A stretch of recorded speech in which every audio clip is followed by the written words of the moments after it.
మానస సరోవర్ యాత్ర ప్లాన్ చేస్తున్నారా? నమ్మకంగా సేఫ్ గా మీ కలల మానస సరోవర్ యాత్రని ట్రావెల్ టర్న్స్ తో నిజం చేసుకోండి. మరిన్ని వివరాలకు ఈ నెంబర్కు కాల్ చేయండి. నమస్తే రమ్మగారు. నమస్తే జయ. రమ్మగారు, రోజంతా యాక్టివ్గా ఉండాలి, ఏం చేయాలి దానికి? యాక్టివ్గా ఉండాలి అంతేనా?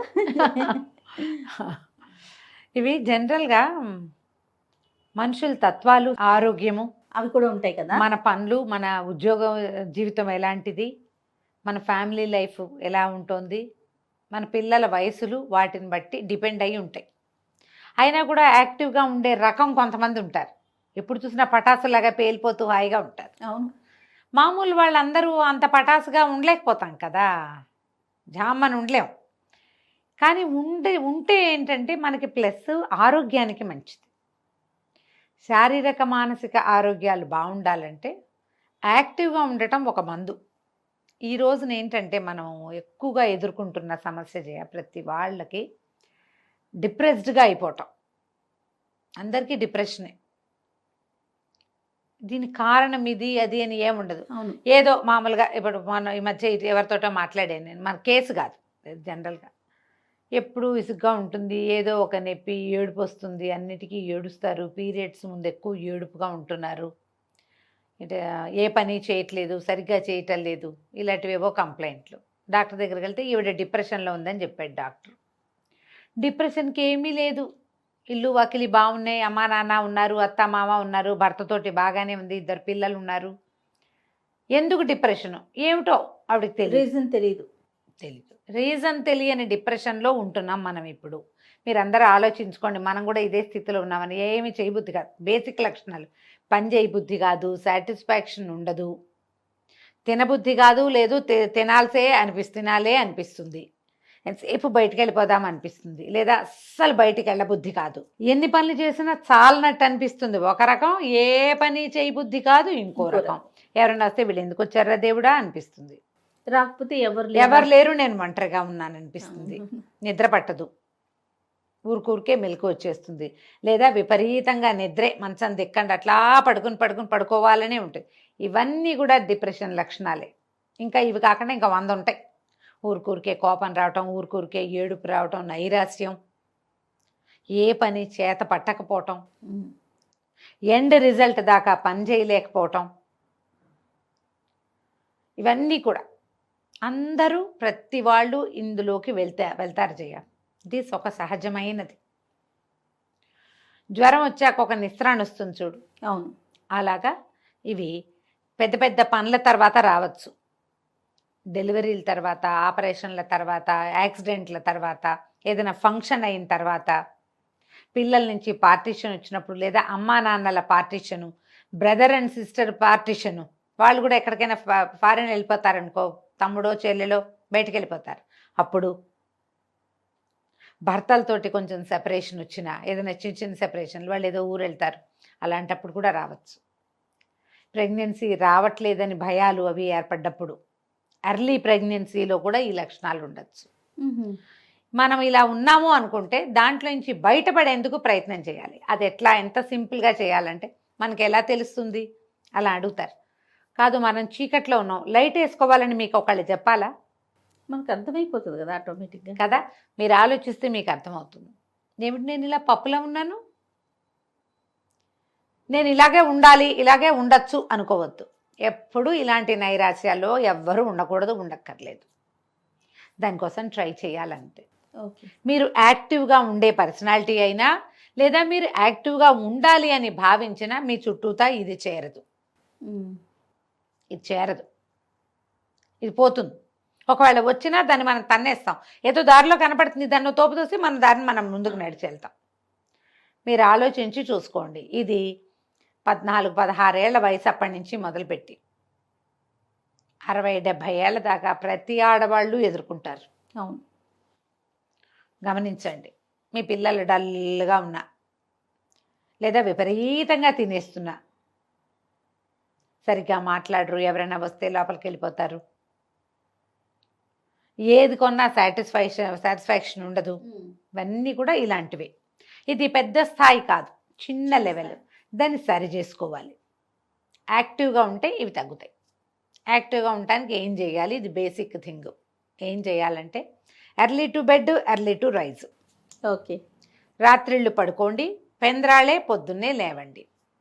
ఏదైనా 100% ఫిజికల్ ఎక్సర్సైజ్ ఉండాలి.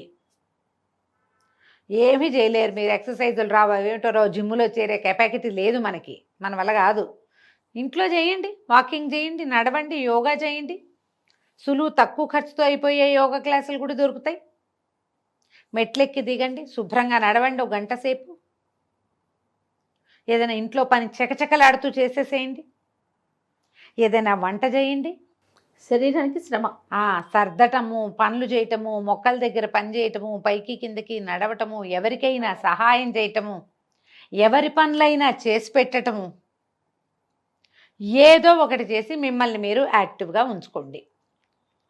దీంట్లో డ్యాన్సులు, సంగీతాలు, ఏదైనా ఇన్స్ట్రుమెంట్లు నేర్చుకోవటాలు, ఏదైనా సరే క్రియేటివ్ పని ఏదైనా, ఓకే, ఏదైనా తయారు చేయటం, అవన్నీ కూడా మిమ్మల్ని యాక్టివ్గా ఉంచుతాయి. ఈ ఇళ్లల్లో ఉంటారు, కూర్చుని పని చేసే కొన్ని ఉంటాయి కదా, కూర్చుని పని చేసే వాళ్ళకు కూడా యాక్టివిటీ అవసరమే. కొన్నాళ్ళకి ఏమవుతుంది, నడుం చుట్టూతా ఫ్యాట్ చేరిపోతుంది, లావుగా అవుతారు, ఒక కదలిక లేని ఒక మనస్తత్వం ఏర్పడుతుంది. దాంట్లోంచి బయటకు వచ్చేయండి. గంటకు ఒకసారి 2 గంటలకు ఒకసారి లేచి కాసేపు అటు ఇటు నడిచి తిరిగి గట్టిగా స్ట్రెచ్చింగ్ ఎక్సర్సైజులు చేసి ఒళ్ళు విరుచుకోండి. మామూలుగానే ఒళ్ళు విరుచుకోవడం తప్పని చెప్తారు కదా, ఒళ్ళు విరుచుకోకూడదు. ఒళ్ళు విరుచుకోకూడదు అంటే నీకు ఎవరైనా 4 ఉన్నప్పుడు నువ్వు చేతులు పైకెత్తి ఒళ్ళు విరుచుకొని చేయకూడదు, తప్పదు, అది తప్పు. నువ్వు ఒకదానివే ఉన్నప్పుడు ఒళ్ళు విరుచుకోవు, ఒళ్ళు విరుచుకుంటాం కదా, చేయండి ఆ పని. చిన్నగా ఏమంటారు, వాన వల్లప తిరగటం, గిరగిరా తిరగటం, మన చుట్టూతా మనం 3-4 సిటప్స్ చేయటం. ఇది ఒకసారి ప్రాక్టీస్ చేయండి, మీకు తెలుస్తుంది అసలు ఒళ్ళు విరుచుకుంటే వచ్చే జీవిత సౌఖ్యం ఏమిటి అనేది. అది చేస్తే కానీ తెలీదు. నిజం చేయ. స్ట్రెచ్చింగ్ ఎక్సర్సైజ్ ఎంత బ్లడ్ ఫ్లో పెంచుతుందో తెలుసా శరీరంలో. చాలా రోజుల క్రితం చిన్న ఎక్సర్సైజ్ చేయండి అని ఒక వీడియో చేసాం, అది విపరీతంగా వైరల్ అయింది, బాగా కొన్ని లక్షల వ్యూస్ ఉన్నాయి దానికి. అవును, నిజంగా. చిన్నప్పుడు వాన వల్లప్ప తిరిగేవాళ్ళం. ఎవరికైనా వాన వల్లప్ప తెలుసా? ఎందుకు తెలియదు రమ్మగారు? అది తెలుసా? నాకు తెలుసు. అదేమిటో గుర్తు చేసుకుని చేయండి తప్పకుండా. హ్యాపీగా ఒక్కసారి గిర్రుమని బొటన వేలు మీదో, కాలి వేలు మీదో, కాలి మడవ మీదో మీ చుట్టూతా మీరు తిరిగి చూడండి. ఒక్కసారి 2-3 ఏళ్ల వయసు తగ్గిపోతుంది జయ. ఎంత బాగుందో కదా వినడానికి, చాలా బాగుంది. అదే బాగా ఒళ్ళు తోముకొని స్నానం చేయండి. ఈ ఒళ్ళు తోముకోవటానికి మంచి మంచి సాధనాలు దొరుకుతున్నాయి ఇప్పుడు. నేనైతే చక్కగా తెల్లటి టవల్తో తోముకుంటే చాలా హాయిగా ఉంటుంది అనుకుంటా. బాడీ స్క్రబ్ ఇప్పుడు మనం కొనుక్కొచ్చి అదేమిటో చేద్దాం అనుకోవద్దు. ఇంట్లో పాత తువ్వాలు, ఏదైనా టర్కీ టవల్ ఇంత ముక్కుంటే చాలు, దాన్ని శుభ్రంగా నీళ్ళలో పడేస్తే 5 నిమిషాలు నానిపోతుంది, దాన్ని పిండేసి దాంతో బాగా తోమండి. ఒళ్ళు తోముకుని స్నానం చేసి అబ్బక్కర్లా. మొహము, మెడ, చెవులు ట్యాన్ ఎలా పోతుందో చేయాలి. దాంతో నెక్ ట్యాన్ ఉంటుంది మెడ దగ్గర, ఒక రకంగా మనకి భుజాల రంగు ఈ రంగు అంత మందంగా ఉండకూడదు, అది బరగ్గా ఉండద్దు, కొంచెమే బరగ్గా ఉండాలి, కొద్దిపాటి బరక. మీరు ఒళ్ళు కూడా పరపరలాడించకూడదు, తోమాలంతే, బలం పెట్టాలి. అప్పుడప్పుడు ఒళ్ళు నలుగు పెట్టుకోండి, మీకు యాక్టివిటీ పెరుగుతుంది, యాక్టివ్గా అవుతాం మనం. చెయ్యండి సరిగ్గా, శుభ్రంగా మంచినీళ్ళు తాగటం, ఏదైనా ఎనర్జీ డ్రింక్స్ తాగటం. ఎనర్జీ డ్రింక్ అంటే మళ్ళీ అదేదో కొనుక్కు రావద్దు, ఈజీ సింపుల్ మెథడ్ చెప్తాను చూడు. కొంచెం చల్లటి నీళ్ళు, కుండలో నీళ్ళు, నిమ్మరసం పిండండి, ఓ చిటికెడు ఉప్పు వేయండి, ఓ 2 స్పూన్లు పంచదార వేయండి, తాగేసేయండి అంతే హాయిగా. వేడి నీళ్ళల్లో కాస్త కరివేపాకు వేయండి, నీళ్ళల్లో కాస్త కరివేపాకు కానీ పుదీనా కానీ వేస్తే 1 నిమిషం పొయ్యి మీద ఉంచితే చాలా లైట్ గ్రీన్ కలర్ వస్తుంది, తాగేయండి. అవి మిమ్మల్ని ఎనర్జెటిక్గా ఉంచుతాయి తప్పకుండా. ఈ మామూలు నీళ్ళలోనే ఓ కీర ముక్క, ఓ క్యారెట్ ముక్క, ఓ బీట్రూట్ ముక్క అట్లాంటివి పడేసుకుని, కీర నాకైతే నచ్చదు, బీట్రూట్ కానీ ఏమైనా వేసుకుంటే హాయిగా ఉంటుంది, చాలా హాయిగా ఉంటుంది. అలాంటివి ఏమైనా తాగండి. మీకోసం మీరు ఏం చేయగలరో ఆలోచించండి. మామూలుగా మన కోసం మనం ఏం చేస్తాం మనకు కొన్ని తిండి ఇష్టం, ఏవో తింటాం కదా, ఏవో తింటాం, ఏవో తాగుతాం, అందరం చేస్తాం కదా. అట్లా ఇది ఈ అందరం చేసే సహజమైన దాన్ని స్పెషల్గా చేసుకోండి మీకోసం. రమ్మగారు మీరు తిండండి కానీ నాకు పునుగులు గుర్తొచ్చి నీకేమో బెజవాడి పునుగులు ఇష్టం అది కదా, మీకు జిలేబీ నా పునుగులు రెండు గుర్తొచ్చినాయి నాకు. మనకంతే, అంతకంటే ఏముంది. చిన్నప్పుడు నాకు ముంత మసాలా చాలా ఇష్టం చేయ, రేర్గా తినేవాళ్ళం. మా బందర్లో ఒక బాబు అనుకో పక్క సందులో ముంత మసాలా చేసేవాళ్ళు. నేను ఎంత క్లియర్గా చెప్తాను చూడు, బాబు అనుకో పక్కన సందు అక్కడ ఉండేది ప్రత్యేకంగా. ఎప్పుడో తినేవాళ్ళం, ఎందుకంటే మా ఇళ్లలో ఉల్లిపాయలు అవి ఏమి ఉండేవి వేయరు కాదు కదా. కదా, మా తిండిలో లేదు. రేర్గా అదితో టిగ్లింగ్గా ఉండి ఒక సరదా వస్తుందన్నమాట. సుగంధి చోడా బందర్లో ప్రత్యేకాలు ఇవి. తర్వాత తాతారావు గారి మిఠాయి కొట్ల నుంచి బందర్ హల్వా ఒకటి, బందర్ హల్వా. బందర్ హల్వా. హల్వా ఇప్పటికీ ఫ్యాన్సీయే. నాకు తొక్కుడు లడ్ల మీద ఫ్యాన్సీ ఉండదు, పెద్ద నచ్చదు, శనగపిండి కదా. బందర్ హల్వా ఒకటి ఎక్సలెంట్గా. అప్పట్లో భాస్కర్ విలాస్ అని మా అన్నయ్య ఫ్రెండ్ వాళ్ళ ఇది ఉండేది. భాస్కర్ విలాస్ రాము ఆయన ఫ్రెండ్, మా అన్నయ్య ఫ్రెండ్ అనమాట. అక్కడ ఒక ఇది చేసేవాళ్ళు, ఏమంటారు మన ఫ్రూట్ సలాడ్ తినడానికి ప్రత్యేకంగా వెళ్ళేవాళ్ళం. ఇళ్లలో ఫ్రూట్ సలాడ్ చేసుకోవచ్చు అని తెలియని కాలం అది. అదే అదే అక్కడికి వెళ్తే అక్కడ ఐస్ క్రీమ్ కూడా ఉండేది. ఎప్పుడో 3 నెలలకి 4 నెలలకి పోయి అక్కడ ఐస్ క్రీమ్ తింటే హబ్బో 3-4 రోజులకు సరిపడా ఎనర్జీ వచ్చేది. అలాంటివి ఇప్పుడు అవే తింటున్నాం. ఇప్పుడు బయట తిండి ఎక్కువైపోయింది మనకి. ఎప్పుడు ఏదో ఒకటి తింటే ఆర్డర్ చేస్తే ఇళ్ళకి వచ్చేస్తాయి. అలాంటివి కాదు, మీకు చమక్కమనిపించే చిన్నప్పటి టేస్ట్ ఏదైనా ఉంటే దాన్ని పెట్టండి. దాంతో మీరు యాక్టివ్గా అవుతారు. చక్కగా సుగంధి పాలు లాంటివి తాగండి, రూఅఫ్జా లాంటివి తాగండి, బోల్డ్ ఉన్నాయి. అవును, మిమ్మల్ని యాక్టివ్గా ఏది చేస్తుందని మీకు అనిపిస్తుందో దాన్ని వన్స్ ఇన్ ఏ వైల్ చేయండి. డ్యాన్స్ చేసేయండి, కావాలంటే మీ ఆయన కూడా నేర్పించండి. సూపర్. ఏదో ఒకటి చేయండి, చేసి యాక్టివ్గా ఉంచుకోండి. దీనివల్ల ఏంటంటే మీకు మెంటల్ హెల్త్ బాగుంటుంది. ఈ పిచ్చి చిన్న చిన్న నసల్లోకి మీరు వెళ్ళకుండా ఉంటారు. ఈ నస తప్పదు జీవితంలో. దాని నుంచి బయటపడేందుకే ప్రయత్నం చేయండి ఎప్పటికప్పుడు. రమ్మగారు 10 to 6 సిస్టమ్స్ ముందే కూర్చుని పనిచేసే పిల్లల్నే చూస్తున్నాం ప్రెసెంట్.